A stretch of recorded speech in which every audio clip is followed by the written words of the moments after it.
सभी मसीह भाई बहनों को प्यार भरी जय मसीह की। परमेश्वर की पाक और पवित्र हजूरी में आप सभी का स्वागत करते हैं। और हमारे पिता परमेश्वर ने हमें जो आज का दिन, आज का समय, चलती सांसें और आत्मा की खुराक अपने वचन दी हैं, उसके लिए प्रार्थना करते हैं। Hallelujah, hallelujah, hallelujah, hallelujah. धन्यवाद, धन्यवाद, धन्यवाद, धन्यवाद पिता पुत्र पवित्र आत्मा, पिता पुत्र पवित्र आत्मा, सेना के यहोवा खुदा जी, आपका शुक्र धन्यवाद करते हैं मेरे महान परमेश्वर। आप जो लाली कृपालु और दयालु परमेश्वर हैं खुदा, आपके जैसा कोई भी महान नहीं है पिता परमेश्वर जी। आप अंत महान है मेरे खुदा, मेरे परमेश्वर। आपकी स्तुति, आपकी आराधना हो खुदावन जी। पिता परमेश्वर मेरे यहोवा पिता, आपने हमें आज का दिन दिया, चलती सांसें दी, घर परिवार दिया पिता परमेश्वर जी। उस घर परिवार में हमें बनाकर रखा, आपका धन्यवाद करते हैं खुदावंद जी। खुदावंद, अब समय आपके कलाम, आपके पाक पवित्र वचन का है मेरे यहोवा पिता। हमारी रोज़ की रोटी आत्मा की खुराक का है खुदावंद जी, जिसे लेकर हम तृप्त होते हैं पिता परमेश्वर मेरे खुदावंद जी। आपके वचन हमारे राहों की ज्योति, हमारे शुद्ध रहने का, हमारे जीने का आधार है खुदावंद जी।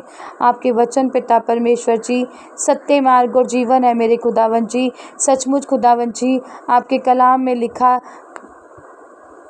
है पिता परमेश्वर जी, धरती आकाश टल जाएंगे पर मेरे वचन कभी भी ना टलेंगे पिता परमेश्वर जी। आपके वचन दो धारी तलवार है पिता परमेश्वर जी, जो सुनने और सुनाने वाले दोनों को पिता परमेश्वर जी नई तसल्ली दे जाते हैं मेरे खुदावन जी। आपके वचनों पर हम बने रहें मेरे खुदावन जी, और ये वचन हमारी ज़िंदगियों में बने रहें खुदावन जी, और हम बहुत आयात से फलों को लेकर आए खुदावन, और कोई भी शैतानी शक्ति इस वचन को हमसे चुराने ना पाए मेरे खुदावन जी, और ये वचन हमारी ज़िंदगियों में आशीष और बरकत का कारण बने।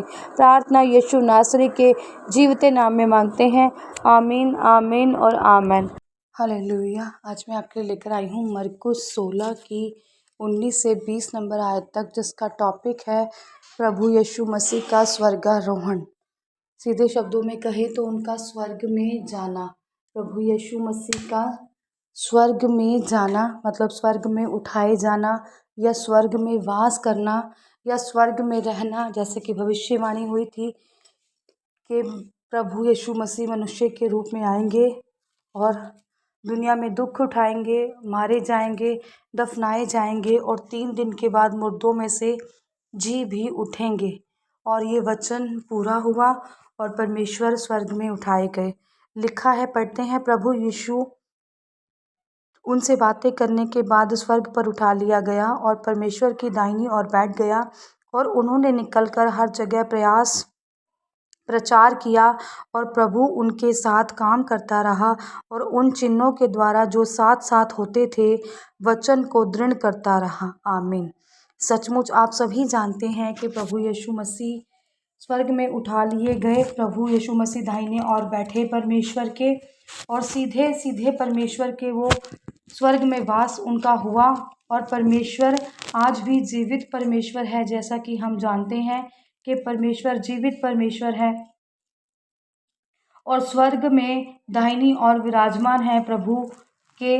और कहते हैं, जब उन्होंने ये सब बातें कर ली और वो निकल गए, चले गए, और वो दुनिया में क्या करने लगे, जाकर जगह जगह पर वो प्रभु यीशु मसीह का क्या करने लगे, प्रचार करने लगे, और सभी रोगियों को मुक्त करने लगे, ताकि जो भी भविष्यवाणियाँ, जो भी चिन्ह चमत्कार जो वो करते थे वो होते रहें, और प्रभु यीशु मसीह को क्या मिले, महिमा मिले।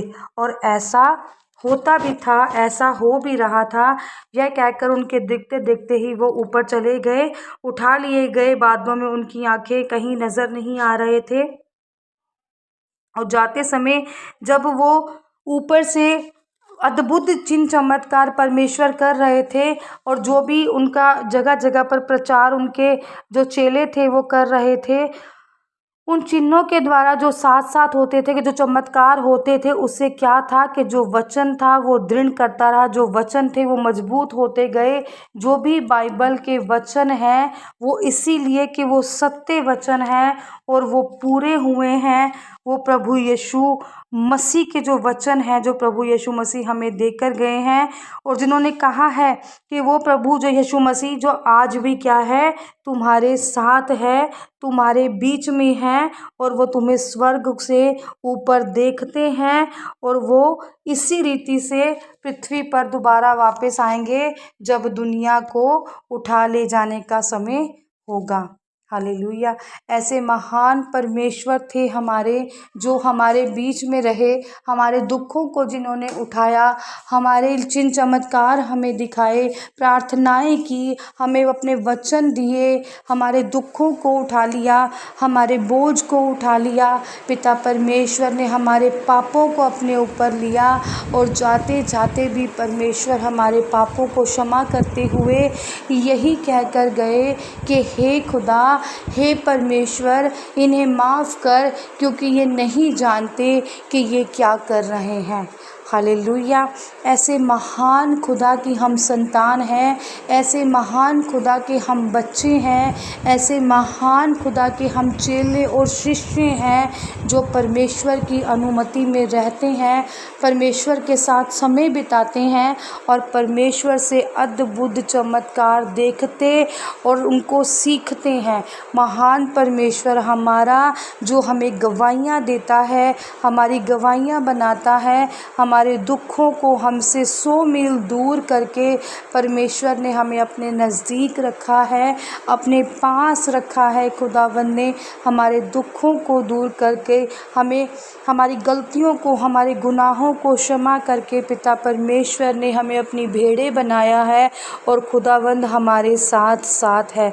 पिता परमेश्वर ने हमें हमेशा कहा है कि अपनी चिंताएं मुझे दे दो, क्योंकि मुझे तुम्हारा ध्यान है। पिता परमेश्वर ने कहा, ऐ थके हुए बोझ के नीचे दबे हुए लोगों, मेरे पास आओ, मैं तुम्हें आराम दूंगा। आज मनुष्य कितना भी बल लगा ले, कितना भी ज़ोर लगा ले, कितनी भी अपनी जो शरीर की शक्ति है वो लगा ले, पर वो उस चीज़ को नहीं पा सकता जो खुदावंद की मर्ज़ी से हमें मिले। क्योंकि हम कहते हैं ना कि जो कुछ भी दे परमेश्वर, उसमें आपकी मर्ज़ी हो। ये वचन है, वचन हमें कहता है कि अपनी समझ का सहारा ना ले, वरन संपूर्ण मन से यहोवा पर भरोसा रख, उसी को स्मरण करके सब काम करना, तभी वह तेरे लिए क्या निकालेगा, सीधा मार्ग निकालेगा। आज हम लोग क्या करते हैं, प्रार्थनाओं में कम और अपने बल का इस्तेमाल करते हैं।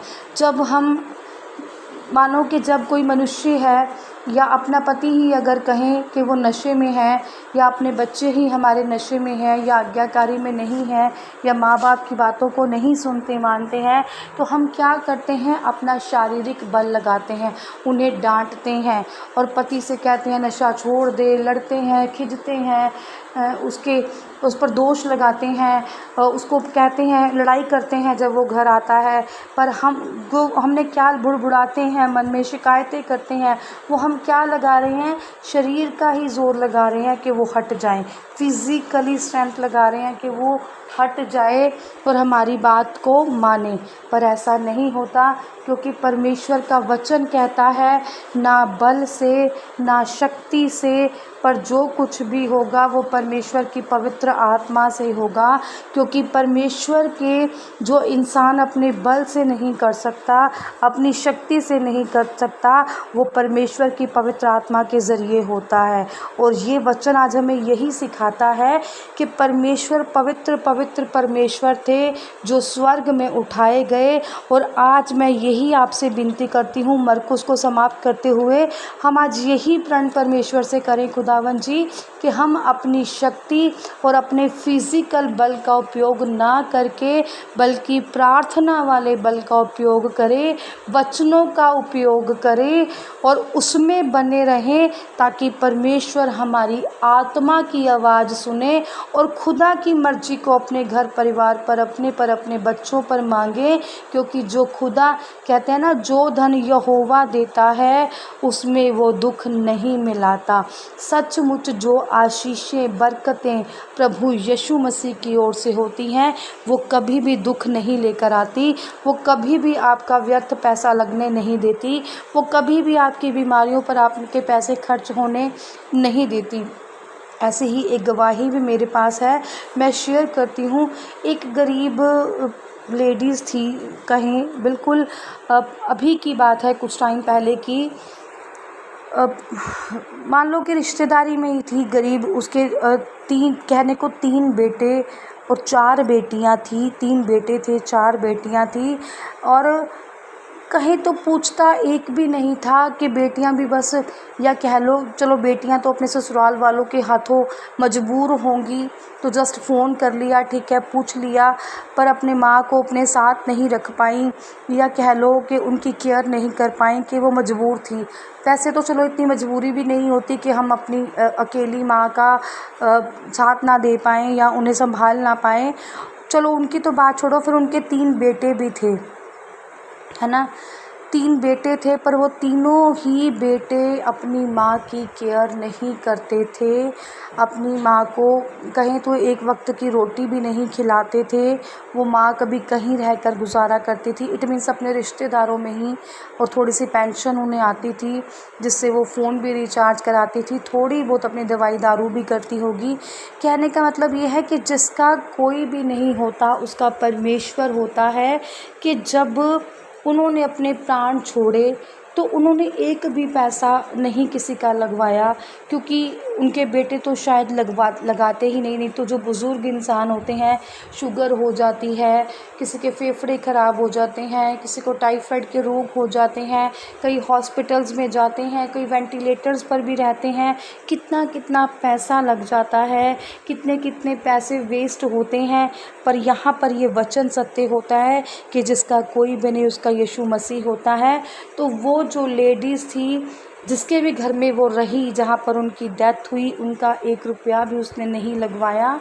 और परमेश्वर ने मतलब कि नहीं था उनके पास, अगर वो बीमार हो जाती तो कौन पैसे लगाता, है ना, कौन उनकी सेवा करता, कौन, जब अपनी बहू ने नहीं की, अपने बेटों ने नहीं लगाए, तो बेगाने भी कहाँ से लगा देते, है ना। और कितना कोई लगा देता, मान लो अगर 4-5-6 लाख का खर्चा उनको बचाने के लिए होता तो कौन बेगाना इंसान लगाता। तो कहने का मतलब ये है कि ना बल से, ना ताकत से, ना शक्ति से, पर परमेश्वर की पवित्र आत्मा से सब कुछ होता है। परमेश्वर ने उन्हें ऐसे ही बिना 1 रुपया भी लगवाए, या कहीं थोड़े से पैसे ही लगे होंगे उनकी बीमारी पर, या दवा दारू ही चल रही होगी बस। नहीं तो कई लोगों तो ऐसे भी होते हैं जो वेंटिलेटर तक जाते हैं, पर परमेश्वर की कृपा थी उन पर कि वो ऐसे ही स्वर्ग परमेश्वर के पास पहुँचे, उठा लिए गए, या कहें कि उनको परमेश्वर ने अपने पास बुला लिया। कि यही कि प्रभु सब जानते हैं, वो चाहे गरीब हो चाहे अमीर हो, कैसे रहना है, किसी को कितना समय में कितना देना है, कितना उसके लिए निर्वाह ज़रूरी है, परमेश्वर को सब पता है। और परमेश्वर हर किसी का ध्यान रखते हैं। और ये वचन बिल्कुल सत्य होता है कि किसी को बीजने की ज़रूरत नहीं है। जैसे कि जो पक्षी हैं वो ना तो काटते हैं ना बोते हैं, पर परमेश्वर जानता है कि उन्हें क्या देना है। इसी तरह ही हमारा निर्वाह भी परमेश्वर को पता है कि कैसे होना है, क्योंकि परमेश्वर हमें बलि वस्तुआं देना जानता है। परमेश्वर आज इन वचन के आधार पर आपको आशीषित करे, ब्लेस करे, आपके घरों में बरकतें दें, आपको बनाए रखें, आपके बच्चों को खुश रखें, आपके घर परिवार को खुश रखें। प्रार्थना यीशु नासरी के जीवते नाम में मांगते हैं। आमीन, आमीन और आमीन। आज की इस प्रार्थना सभा को सुनना आप सभी के लिए आशीष और बरकत का कारण बने।